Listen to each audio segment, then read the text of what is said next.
আমাদের সমাজে আজও এমন এক সম্প্রদায় আছে যারা এখনো ভীষণভাবে অবহেলিত।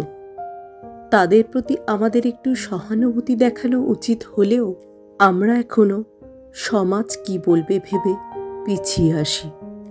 কবিতার এই লেখার মধ্যে দিয়ে সেই সমস্ত থার্ড জেন্ডার মানুষদের মনের কষ্টের কথা তুলে ধরতে চেষ্টা করেছেন। কবি শিপ্রা চট্টোপাধ্যায়ের লেখা কবিতা থার্ড জেন্ডার। কণ্ঠে আমি অনিন্দিতা। নিজেকে দেখি নিজের মতো, সমাজের চোখে অন্য, ভিন্ন বটে। মানুষের মতো দেখতে হলেও আমাদের মানুষ ভাবা হয় না মোটে। ছোট থেকে অবমাননা, কপালে জোটে সীমিত সুখ। পড়াশোনা থেকে চাকরি বাকরি, সবখানেতেই বাধার মুখ।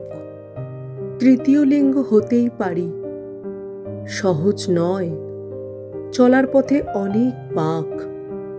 সৃষ্টির নিয়ম ভাঙবে কেড়ে, মানসিকতায় তোরা আরো পিছিয়ে থাক। আমরাও পারি দেশের হয়ে, দশের হয়ে করতে কাজ। আমার কাজে লজ্জা তোদের, আমার তাতে নেই যে লাজ। হাত পাততে তোরা দেখিস, পেটের খিদে বুঝিস কই? বুদ্ধিজীবী সেজে রয়েছে যারা, তাদের কাছে এক প্রশ্ন রয়।